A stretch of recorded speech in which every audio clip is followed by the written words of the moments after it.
Africa. Like super, super bad for South Africa. Guys, if you're new here, please hit the button, subscribe, activate the bell notification, and let me know in the comment what do you think about this, right? Man, I don't know what's going on, but these topics they always kind of sensitive to talking about, to discussing about. But I seriously don't understand why do black people fight each other? Why? That's the first question. Please, can you tell me in a comment why do black people fight each other? Because it does not make any sense, right? Firstly, South Africa is one of the country, the country in Africa where life expectancy is kind of high. If you do the research, South Africa has always been in the top three. I think Seychelles and Mauritius they come like a number one, number three, and then South Africa is always like number. Seychelles and Mauritius they come like number one or three, and then South Africa is always like number three or four or two, right? Life expectancy, free healthcare, um, free scholarship for people. I mean, South Africa has those criteria. Therefore, um, the entire thing that's happening right now, it's because of the lack of great leadership, good governance in the other countries, African countries, right? The war, Somalia, I mean, Sudan, Congo, you know, bad management of countries' economical resources. And this is why you see a lot of people coming to South Africa. Although there are a lot in South Africa, the study shows that there is no more than 5 million immigrants of Africa, of Africans country living in South Africa. But people are fighting illegal immigrants in South Africa. And apparently in South Africa, some South Africans believe that people are taking their jobs and all those going on. According to me, I will say yes and I will say no. You let me know in the comment, is this a yes or is it a no, right? Because countries with countries has its country have many countries, every country has its own problems. And the only things that I've seen in South Africa, like it's top like every single problems you attribute those problems to foreign nationals, which is it's really, really, really not fair. We understand the problems of crimes, drugs. I understand problems of unemployment, education. Those problems, let's be honest, they are not caused by foreign nationals, right? As I remember, as President Ramaphosa saying, South Africa is one of the biggest capitalist country in Africa, and apparently in the world it could be there. Therefore, the private sectors employs more than the government, right? And so that means we have so many private enterprises, private institutions. And it is. If you live in South Africa, it's true. There is more. You come to Cape Town, there's plenty of private institutions. You go to Joburg. Sometimes you will be thinking like this is like a government owned, but it's not. It's a private because when the business people become bigs, they always work with the government, and this is why some of the big businesses they don't pay taxes. Do you understand? Therefore, they employ more than the government. And the other thing is people should rely on the private institutions. Alright? And the private institutions, they have the right to do what they want to do. Alright? Therefore, they can employ foreign nationals. Alright? And that's where the biggest misconception come from and say that foreign nationals are taking South Africans' jobs. This is big because the laws in South Africa say the majority of employees they have to be South Africans, at least 90%. If you go to Indeed, LinkedIn, and stuff like that, I've been saying this for years and years. there are jobs that are specifically just reserved for South Africans. You go on the bottom of the job there if you wanted to apply. If you say no, please go to your Indeed.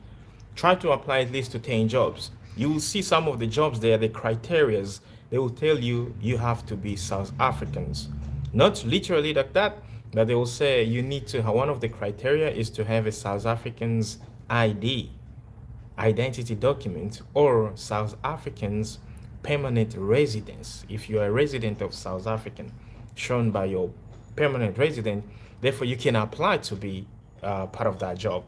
I have seen this ever since I came to South Africa, and then when I'm trying to not when I try to understand this, it doesn't feel right to me because I always feel like things are being reserved for South Africans. So, those kind of things. You go to the restaurants, the biggest, fancy, and the most valuable restaurants in South Africa, let's say like McDonald's, KFC, Wimpy, Burger Kings, Steers, and Nachos and Nando's, and all those restaurants, all those takeaway food things, they are super and high regulated. That means like if you are a foreign national, you have to be a South African resident.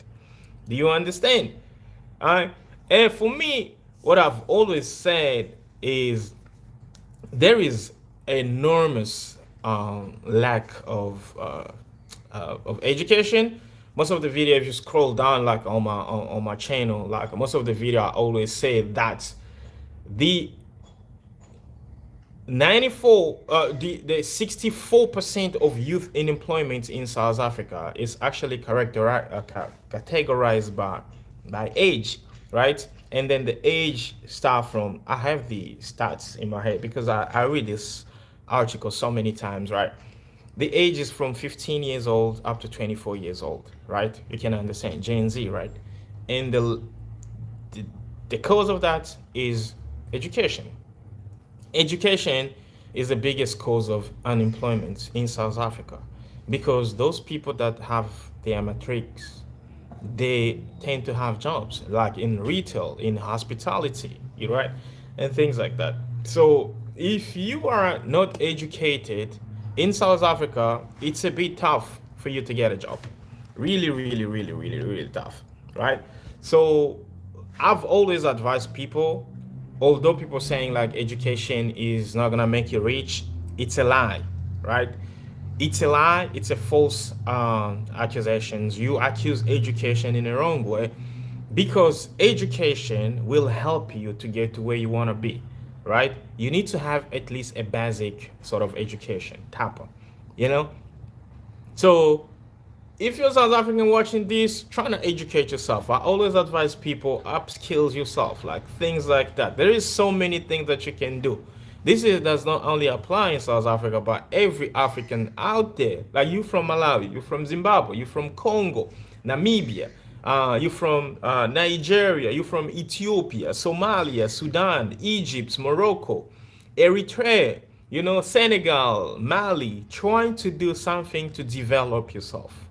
The number one thing you can do, you can help yourself, is making your brain to become an asset. Because once your brain is becoming an asset, that's literally means you can function, right? You can create. You need to be creative. You can do that, right? And if you don't do that, you rely on the government funds and stuff like that. It's okay for the government to help you, but how long is the government going to help you? Right?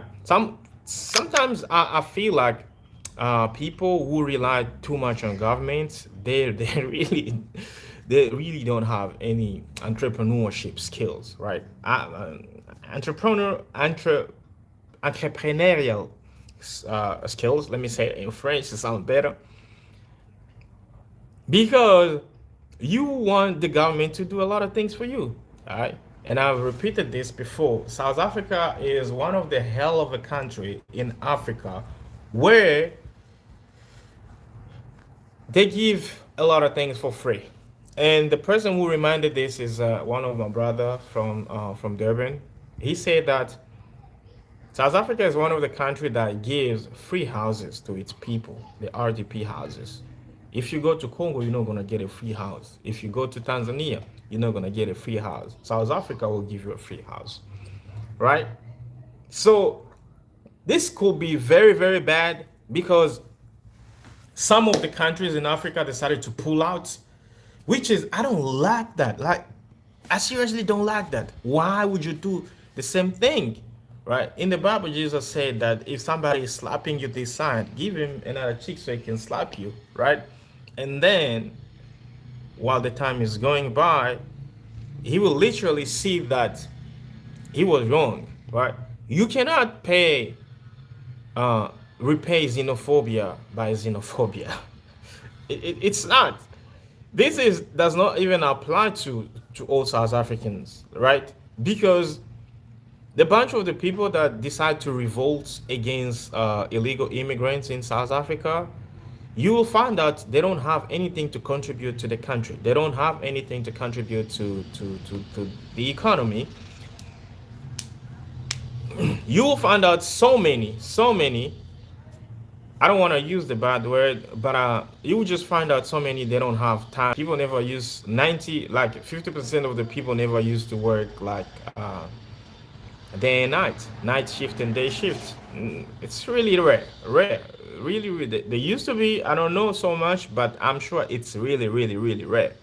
But when you come to South Africa, like things moving super, super, super fast, contrary to other countries in Africa. I'm not talking about comparing to Europe, America, or China, or Asia, or South America. I'm talking about contrary to other countries in Africa.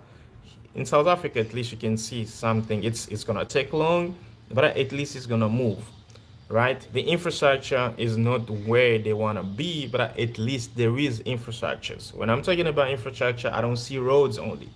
I don't see buildings only. I see communication. I see human expectancy. I see employment. You know what I'm saying?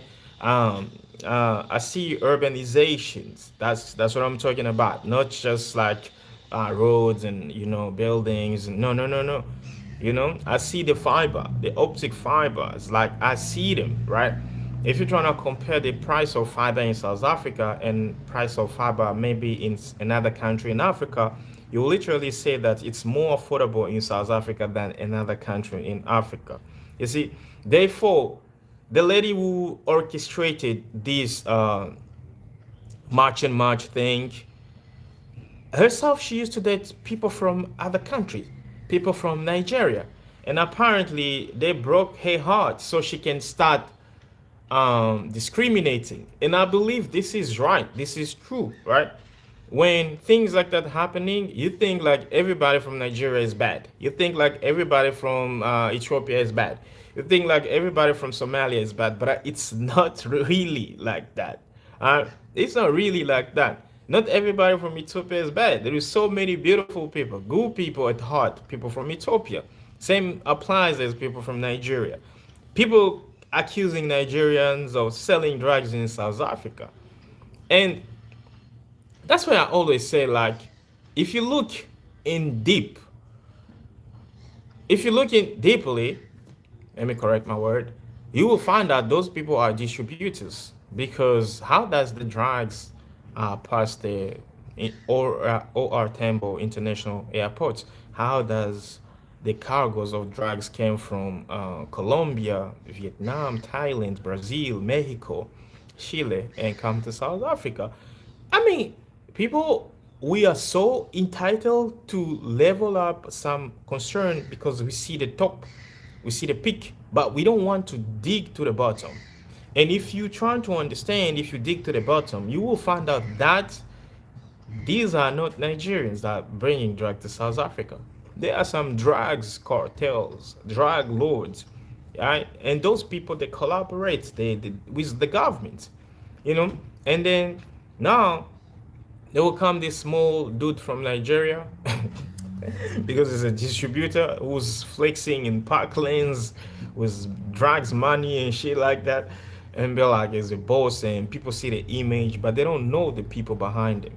This why you see those people, whenever you catch them, whenever you say their stuff, they will always get away from that because there are so many powerful people behind them. And this is what people do not try to understand, right? So it could be very, very bad because Ghana has um, implement some of the restrictions on some South African mining, which is like they were supposed to renew the contract, and the contract is now going to be revised again, right? Which is it's not, it really wasn't supposed to be like that because South Africa accommodated a lot of African immigrants, right? The last time I checked, the biggest the biggest accommodators of Africans immigrants in Africa. South Africa is number one. The statistics says that the legal that are recognized are 3.5 million, something like that, somewhere like that. And number two is Cote d'Ivoire. Cote d'Ivoire in West Africa has like a 2.5 millions of foreign nationals, right? And number three is Uganda. Uganda has like a 2 point something of foreign nationals. And we all know that Uganda has so much foreign nationals. There's even camps in Uganda and stuff like that. So it's not only South Africa, right? And the bad things only about South Africa is like that's where we hear xenophobia. We don't hear xenophobias in other countries. My question is always remaining like why? Do people implementing the word xenophobia more in South Africa than other countries in Africa? So that is kind of like questionable, right? There is no xenophobia in Ivory Coast.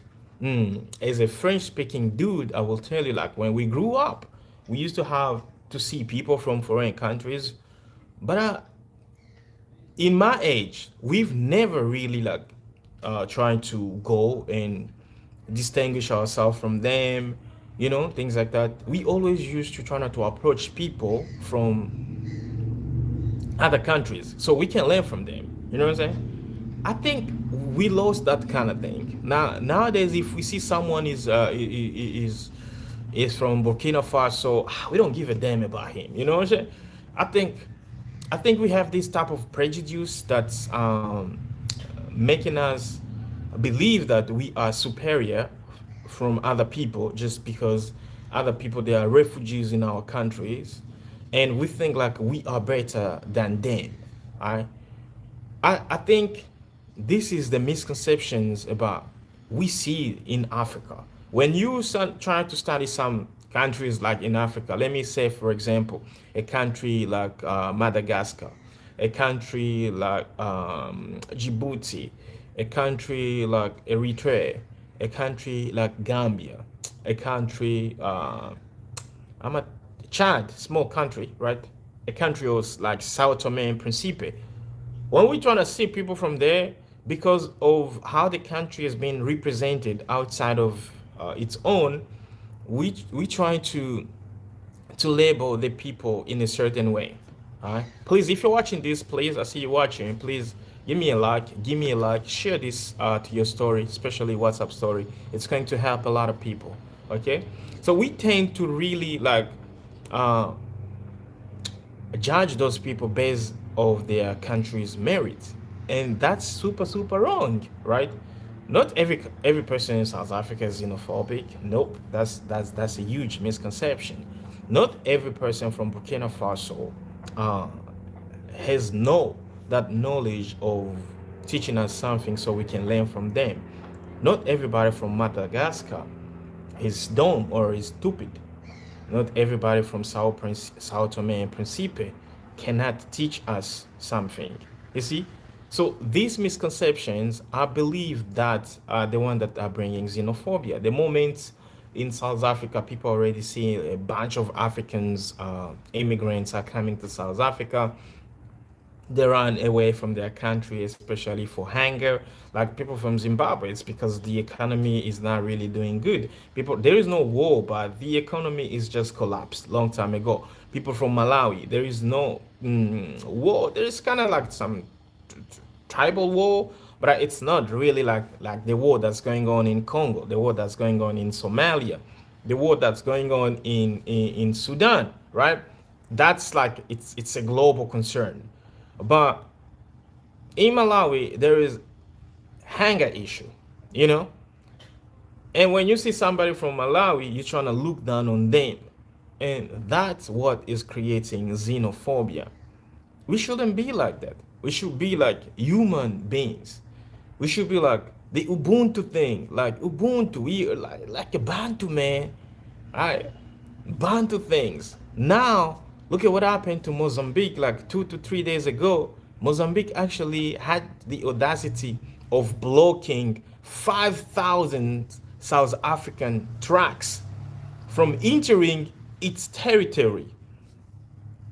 Bro, this is very, very bad. If you're trying to calculate that those 5,000 trucks of good, South Africans' goods that are being exported to Mozambique, if you block them for 1 week, you put South African economy in danger.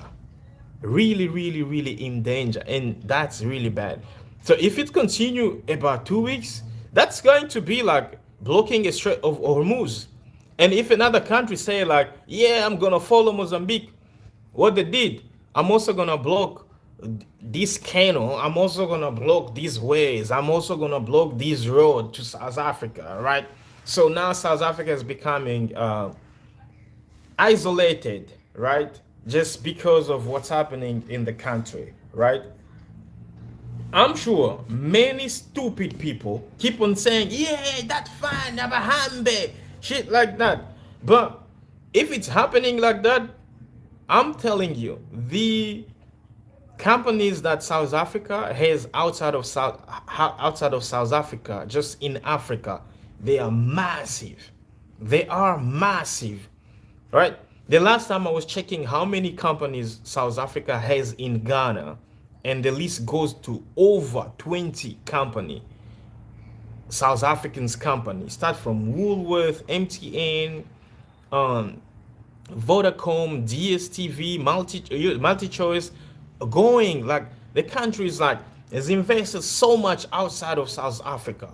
And this is what people from the inside the country do not understand, like a partnership, collaboration, like expanding outside of the country, right? Go get some other companies outside of South Africa so we can distributing our services outside of South Africa. All right.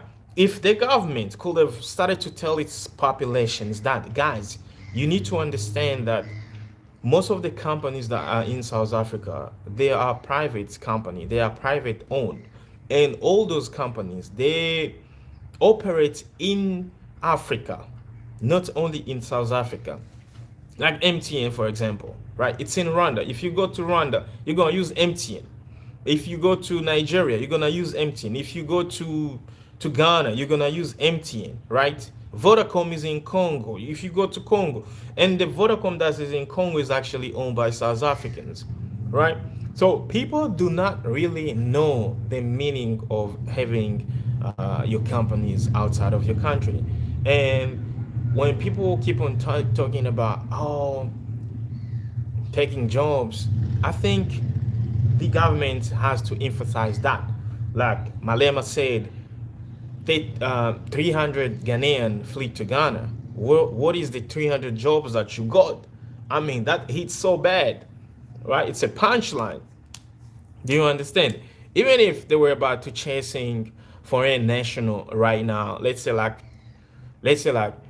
1 million foreign nationals are going out of South Africa. I'm not gonna promise you that within 1 year, South Africa is going to create 1 million jobs for those people that they've been chased away. It's not gonna happen. Let me know in a comment, because I'm a big believer of numbers. It's not gonna happen. Creating 1 million jobs, it's not gonna happen, right? It's really not gonna happen because things need to be structured, things need to be learned, things need to be employed, right? So 1 million jobs is not going to be created, right? Whether it's in Johannesburg, like Cape Town, Western Cape is one of the highest rates when it's come to employment in South Africa. Western Cape people always go to work, right? Cape Town people always going to work. 6 o'clock in town CBD, you'll find like a lot of people rushing to work. You see, but chasing those whatever foreign people because you don't like them, black people actually, it's not gonna bring you so much jobs. Okay, because this is just super ridiculous. Like the hate, what that hate come from? Guys, if you're watching this, please let me know in the comment, where is the hate come from? Hmm? And one thing people don't understand is to regulate someone, to legalize someone, it's actually costing less than to deport someone. But the funny thing is, the Minister of Home Affairs, when Chidima had some problem, he said like, we're gonna revoke her citizenship because she's from a Nigerian descent, and also it was fraudulent, which is cool, right? When somebody goes to jail because of murder, they have the right to appeal the bill. When someone is illegal, Home Affairs actually approach them, or immigration, they ask him, why are you illegal? What did you do? All right? And then they will try to legalizing you instead of deporting you, because deportation is gonna cost a lot of money to the government. But legalizing you, it's gonna cost money also, but it's not gonna cost money as deportation, right? So legalization is always the first chapter of Home Affairs and immigration. That's why there is immigration.